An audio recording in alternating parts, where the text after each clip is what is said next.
Strategy ছিল, কারণ তৃতীয় দিনে আমাদের 50টারও বেশি ডগকে অ্যাডপ্ট করাতে হতো। তাই আমাদের প্রথম স্ট্র্যাটেজি ছিল সবাইকে পার্কের মধ্যে ঢুকিয়ে সমস্ত ডগগুলোকে ছেড়ে দেওয়া, যাতে তারা পছন্দের ফ্যামিলি বেছে নিতে পারে। আরে তুমি তো দেখছি ক্যামেরাম্যান। কি সুন্দর। তোমরা কি নাম হ্যাঁ। ডিসাইড করেছো? হ্যাঁ, হার্ষি ভেবেছি। হার্ষি ডগের নাম ভালো, কিন্তু চকলেট জঘন্য। এই ভেতরে ঢুকলে চিন্তা করো না, বন্ধ করবো না। ঠিক আছে, যতক্ষণ না একে অ্যাডাপ্ট করছো আর বেরোতে পারবে না। তাহলে তোমার কি একে পছন্দ? হ্যাঁ আমার একে পছন্দ। আচ্ছা, হাত তোলো।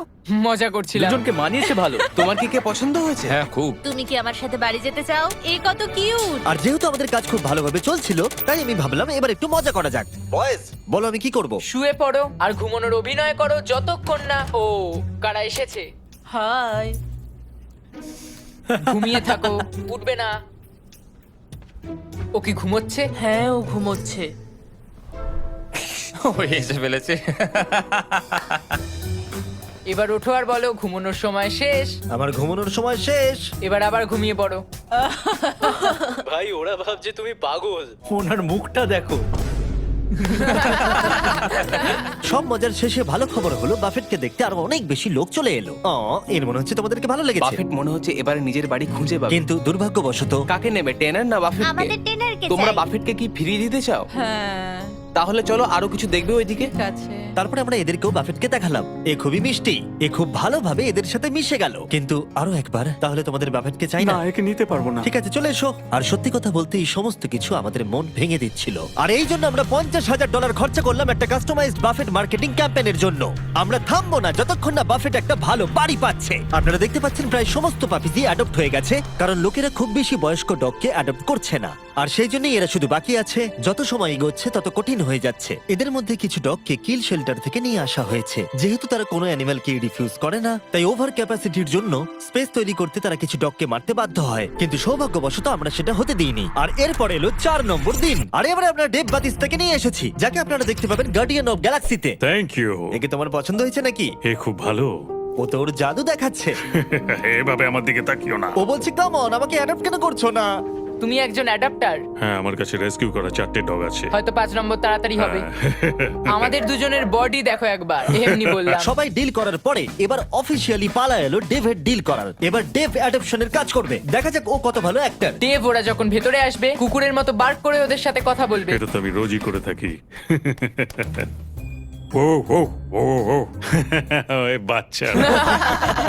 ও ও হ্যালো, কেমন আছো? ঠিক আছে, এবার তুমি থামো থামো। আমি ওকে আর চাপ দিতে চাইছি এটা না। করার জন্য সরি, কারণ আমাকে রোজ ডগের সঙ্গে কথা বলতে আর তোমাদের জন্য একটা প্রাইজ আছে। আর তোমাদের জন্য একটা দারুণ প্রাইস আছে। ফ্রি পেট ফুড সারা জীবন জিন্সের তরফ থেকে। তার সঙ্গে আছে পেট ইন্স্যুরেন্স সারা জীবনের জন্য তোমাদের পাপির ও জন্য। ওয়াও, এটা তো দারুণ। কিন্তু দাঁড়াও, আরো একটা সারপ্রাইজ আছে। আরও একটা সারপ্রাইজ আছে। বিচ পেন্টিংটার কাছে যাও, ওটাকে ঘুরিয়ে ওর পেছন দিকটা সামনে দেখাও। এই ফটোটা দেবে নাকি? গার্ডিয়ান্স অফ গ্যালাক্সি আমার পছন্দ নয়। তোমাদের ধন্যবাদ। আর ডেভ জয়েন করার পরে আমাদের আগের থেকে অনেক বেশি ডগ তাড়াতাড়ি অ্যাডপ্ট হচ্ছিল। কেমন আছেন আপনারা? ওহ, এ তো খুব কিউট। আপনারা কি দুটোই নেবেন? হ্যাঁ, এদেরকে আলাদা করলে চলবে না। পেপার ওয়ার্ক করা যাক তাহলে। চলো, ইয়ে। আর খুব তাড়াতাড়ি আমরা ফাইনাল 10-এ পৌঁছে গেলাম। আর এদেরকে অ্যাডপ্ট করানো আরো বেশি কঠিন হয়ে পড়লো। হাই বাবু, এই তো। দেব তুমি আবার এর কাছে এলে, কি হয়েছে তোমার? আমার পেনি নামে একটা ডগ ছিল, এ ওর কথা মনে করাচ্ছে। মনে হচ্ছে যেন আমরা কানেক্টেড। একে বাড়ি ছাড়া দেখতে আমার ভালো লাগছে না।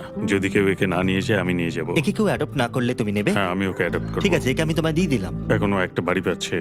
আর শুধু ডললেই নয়, একটার পর একটা দিন কেটে যাওয়ার সাথে সাথেই কোনো ফ্যামিলি অ্যাডপ্ট না করার জন্য বাফেট এবারে আশা হারিয়ে ফেলছে। কিন্তু তারপরে অদ্ভুত একটা ঘটনা ঘটলো। বাফেটকে তো দারুণ লাগছে। আমার ঠাকুরদারও একটা ডগ ছিল যার 3টে পা। আমি ওকে একটু ঘুরিয়ে নিয়ে আসি। হ্যাঁ, বাফেট ওর সাথে হেঁটে একটু চারিদিকটা ঘুরলো। চলো বাফেট। মনে হচ্ছে বাফেট এবারে অ্যাডপ্ট হয়ে যাবে। বাফেট ঘুরে বেরিয়ে খুব আনন্দ পেল। আর এই মানুষটাকে দেখে মনে হচ্ছে না বাফেটের একটা পা নেই বলে অপছন্দ করছে। 3 পায়ের ডগরা কিন্তু বেশ ভালো হয়। আমার এখন খুব ভালো লাগছে। মনে হচ্ছে বাফেট এবার নতুন বাড়ি খুঁজে পেয়েছে। তুমি একে নিয়ে বাড়ি যেতে চাও? হ্যাঁ, এ খুব ভালো একটা ডগ।